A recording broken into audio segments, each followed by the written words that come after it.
नमस्कार दोस्तों, स्वागत है आपका एम डिजिटल क्लासेस में। डिक्टेशन स्टार्ट होगी 5 सेकंड बाद। यस। सभापति महोदय, जिस भावना से मैंने यह बिल पेश किया है उसके महत्व को सरकारी और विरोधी पक्ष दोनों ने एक मत से अनुभव किया है कि देश में बेकारी की समस्या एक भयंकर रूप धारण कर रही है और इसके कारण हमारे देश का विकास, चाहे वह सामाजिक हो, आर्थिक हो या सांस्कृतिक हो, रुका हुआ है। पिछले 55 वर्षों से इसी परिस्थिति का निर्माण होते हुए हम देख रहे हैं। मंत्री महोदय ने यहाँ पर अभी कहा कि राष्ट्रपति इस काम को नहीं कर सकते हैं क्योंकि यह उनके अधिकार के बाहर है। आप जब भी यह देखते हैं कि किसी राज्य में वहाँ की व्यवस्था, वहाँ का विकास ठीक नहीं हो रहा है तो उस राज्य में राष्ट्रपति का शासन लागू कर देते हैं। जब किसी राज्य में अराजकता फैल रही हो, विकास का काम समाप्त हो गया हो और वहाँ के नेता जिम्मेदारी से काम न करते हों तो वहाँ पर राज्यपाल का शासन लागू कर दिया जाता है। ऐसे अनेक उदाहरण हमारे देश में मौजूद हैं।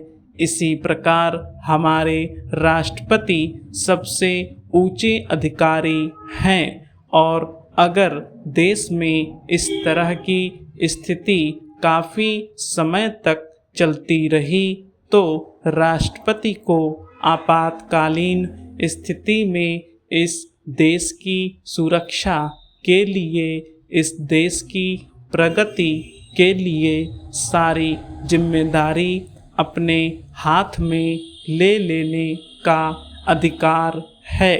हमारे भाइयों ने बहुत से उदाहरण दिए कि राज्यों में संयुक्त सरकारें नहीं चली, लेकिन उसके पीछे राजनीतिक मामले थे। अगर कोई राजनीतिक पार्टी जिम्मेदारी से काम नहीं करती तो संविधान में यह स्पष्ट है कि उस राज्य की सारी जिम्मेदारी राष्ट्रपति की है। मैं आपको एक उदाहरण देना चाहता हूँ। संविधान में आदिवासी हरिजनों की उन्नति के लिए प्रण किया गया था कि 10 वर्ष में उनकी सामाजिक तथा आर्थिक स्थिति को सुधार देंगे, लेकिन यह सरकार उसमें भी असफल रही। इस समय को 4 बार 10-10 साल के लिए बढ़ाया जा चुका है, लेकिन फिर भी उनकी आर्थिक और सामाजिक उन्नति नहीं हो रही है। इसमें यह सरकार बिल्कुल असफल रही है। पिछले सत्र में इस विषय पर सरकार के विरुद्ध अविश्वास का प्रस्ताव भी आया था। इसलिए मेरा कहना है कि भारत में इस समय जो बेकारी की समस्या है वह इस ढंग की समस्या है जिसके रहते सारे देश को उन्नत बनाने की व्यवस्था हम सोच रहे हैं। सभापति महोदय, वह केवल एक स्वप्न ही रह जाएगा। ऐसी स्थिति में मैं अनुभव करता हूँ कि आपातकाल की घोषणा की जाए और इस देश के जो बुद्धिमान लोग हैं उनको लेकर एक सर्वदलीय सरकार स्थापित की जाए।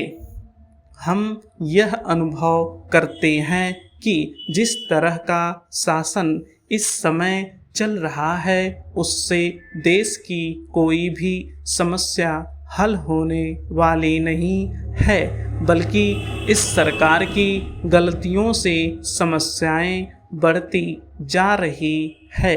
राष्ट्र की आंतरिक सुरक्षा के विषय में जो बिल मंत्री महोदय ने प्रस्तुत किया है, उस पर अब तक जितने भी भाषण हुए हैं उनको मैंने बड़े ध्यान से सुना है।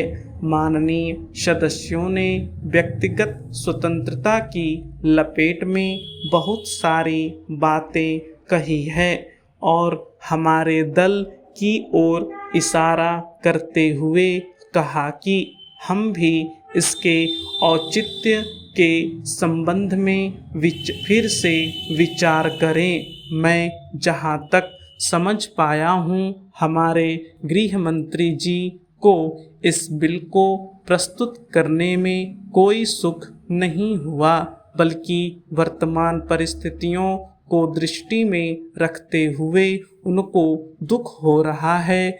आज जब हम नागरिक सुरक्षा, व्यक्तिगत सुरक्षा और स्वतंत्रता की बात करते हैं तो सबसे पहले उसमें व्यक्तिगत सुरक्षा की बात आती है।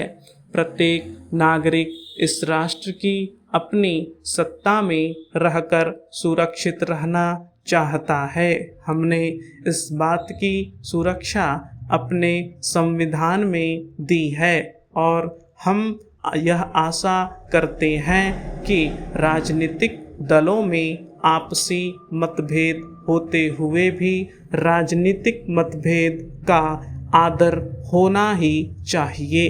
मतभेद होते हुए भी शांति और सुरक्षा बनी रहनी चाहिए। माननीय सदस्य पूछते हैं कि ऐसी कौन सी असाधारण परिस्थिति आ गई थी जिसके कारण आपको नज़रबंदी बिल लाना पड़ा।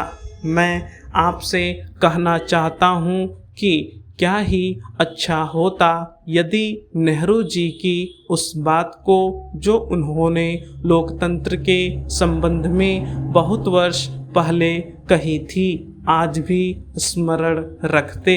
उन्होंने एक बार कहा था कि लोकतंत्र के संचालन और दायित्व निर्वाह में अगर किसी प्रधानमंत्री को बार बार पीछे मुड़कर देखना पड़े कि कोई छुरा तो नहीं भोंक रहा है, यह कोई अच्छी बात नहीं है।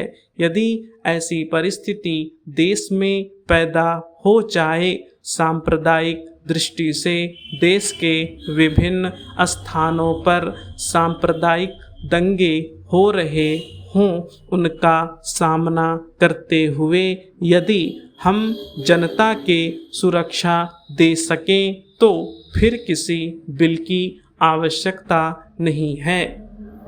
स्टॉप।